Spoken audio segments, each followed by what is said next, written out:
ನಾನು ಲೇಖನ್ ರಾಜೇಶ್ವರಿ ನ್ಯಾಷನಲ್ ಸ್ಕೂಲಿನ ವಿದ್ಯಾರ್ಥಿ. ನಾನು ಇಲ್ಲಿಂದ ಒಳ್ಳೆಯ ಅಂಕದಿಂದ ಪಾಸ್ ಆಗಿದ್ದೇನೆ.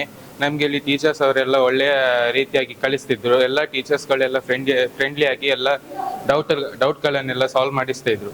ಮತ್ತೆ ಇಲ್ಲಿ ಸ್ಪೋರ್ಟ್ಸ್ನೆಲ್ಲ ಹೇಳಬೇಕಾದ್ರೆ ಇಲ್ಲಿ ತುಂಬ ಒಳ್ಳೆಯ ಸ್ಪೋರ್ಟ್ಸ್ ಕೋಚಿಂಗ್ ಅನ್ನು ಕೂಡ ಕೊಡ್ತಾರೆ. ಬಾಸ್ಕೆಟ್ಬಾಲ್, ಕ್ರಿಕೆಟ್ ಅದಕ್ಕೆಲ್ಲ ತುಂಬ ಒಳ್ಳೆಯ ಕೋಚಿಂಗ್ ಫೆಸಿಲಿಟೀಸ್ ಕೂಡ ಉಂಟು. ಮತ್ತೆ ನಾನು ಇಲ್ಲೇ PUC ಇನ್ನು ಕಂಟಿನ್ಯೂ ಮಾಡುತ್ತಿದ್ದೇನೆ. ಇಲ್ಲಿ PUCಗೆ ಸೈನ್ಸ್ ತಗೊಂಡ್ರೆ PCME ಮತ್ತು PCMC ಉಂಟು. JEE, NEET, CET ಎಲ್ಲ ಒಳ್ಳೆಯದಾಗಿ ಕೋಚಿಂಗ್ ಕಲಿಸ್ತಾರೆ. ಮತ್ತೆ ಕಾಮರ್ಸ್ EBAC ಮತ್ತೆ ಈ ವರ್ಷದಿಂದ EBS ಸ್ಟ್ಯಾಟಿಸ್ಟಿಕ್ಸ್ ಕೂಡ ಉಂಟು.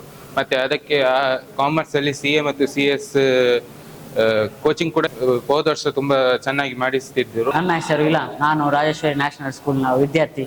ನಾನು ಇಲ್ಲಿ 10th ಕ್ಲಾಸ್ ಆಯ್ತು, ಈಗ ಫಸ್ಟ್ PUC ಮೂವ್ ಆನ್ ಆಗ್ತಿದ್ದೇನೆ. ಇಲ್ಲಿ ನಾನು ಒಳ್ಳೆ ಅಂಕದಿಂದ ಪಾಸ್ ಆಗಿದ್ದೇನೆ. ನೆಕ್ಸ್ಟ್ ನನಗೆ ಕಾಮರ್ಸಲ್ಲಿ ಇಲ್ಲಿ CA CS ಎಲ್ಲ ಉಂಟು. ಸೈನ್ಸಲ್ಲಿ PCMC PCMB ಉಂಟು. ಇಲ್ಲಿ ಒಳ್ಳೆ ಕೋಚಿಂಗ್ಸ್ ಎಲ್ಲ ಒಳ್ಳೆ ಮಾಡ್ತಾರೆ. ಟೀಚರ್ಸ್ನವರೆಲ್ಲ ಫುಲ್ ಸಪೋರ್ಟ್ ಮಾಡಿದ್ದಾರೆ ನಾನು 10th ಅಲ್ಲಿ ಎಲ್ಲ ಕಲಿಸಲಿಕ್ಕೆ. ಅವರಿಂದ ನಾನು ಇಷ್ಟು ಅಂದರೆ 9th ಅಲ್ಲಿ ನಾನು ಸ್ವಲ್ಪ ಲೋ ಇದ್ದೆ, ಈಗ 10th ಅಲ್ಲಿ ನನಗೆ ಸ್ವಲ್ಪ ಕಾನ್ಫಿಡೆನ್ಸ್ ಬಂತು, ಸ್ವಲ್ಪ ಒಳ್ಳೆ ಅಂಕ ನಾನು ಪಾಸ್ ಆದೆ. ನಾನು ಸ್ನೇಹಲ್, ನಾನು ರಾಜೇಶ್ವರಿ ನ್ಯಾಷನಲ್ ಸ್ಕೂಲ್ನ ವಿದ್ಯಾರ್ಥಿ. ನಾನೀಗ 10th ನಂದು ಪಾಸ್ ಆಗಿದ್ದೇನೆ, ಒಳ್ಳೆಯ ಅಂಕದಿಂದ ಪಾಸ್ ಆಗಿದ್ದೇನೆ. ನನಗೆ ಇಲ್ಲಿ ಟೀಚರ್ಸ್, ಸ್ಟಾಫ್ಸ್, ಪ್ರಿನ್ಸಿಪಲ್ ಹಾಗೂ CO ಎಲ್ಲ ಒಳ್ಳೆಯ ಸಪೋರ್ಟನ್ನು ಕೊಟ್ಟಿದ್ದಾರೆ, ಪ್ರೋತ್ಸಾಹ ನೀಡಿದ್ದಾರೆ. ಒಳ್ಳೆ ಮಾರ್ಕಿಗೆ ಎಲ್ಲ ರೀತಿಯ ಗೇಮ್ಸ್ ಎಲ್ಲ ಇದೆ. ಇಲ್ಲಿ ನಮಗೆ ತುಂಬ ಸಪೋರ್ಟ್ ಕೊಡ್ತಾರೆ ಎಲ್ಲದಕ್ಕೂ. ಇಲ್ಲಿ ಬಾಸ್ಕೆಟ್ಬಾಲ್, ಫುಟ್ಬಾಲ್ ಮತ್ತು ಸ್ವಿಮ್ಮಿಂಗ್ ಪೂಲೆಲ್ಲ ಇದೆ.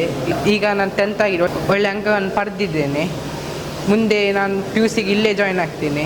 ಯಾಕಂದರೆ ಇಲ್ಲಿ ತುಂಬ PCMB ಮತ್ತು PCMC ಉಂಟು, ಹಾಗೂ ಕಾಮರ್ಸ್ ಸಹ ಉಂಟು, ಸೈನ್ಸ್ ಸಹ ಉಂಟು. ಇಲ್ಲಿ CA JEE ಕೋಚಿಂಗ್ ಎಲ್ಲ ನೀಡ್ತಾರೆ. ನನಗೆ ತುಂಬ ಪ್ರೋತ್ಸಾಹ ಕೊಟ್ಟಿದ್ದಾರೆ ಟೀಚರ್ಸ್ ಎಲ್ಲ.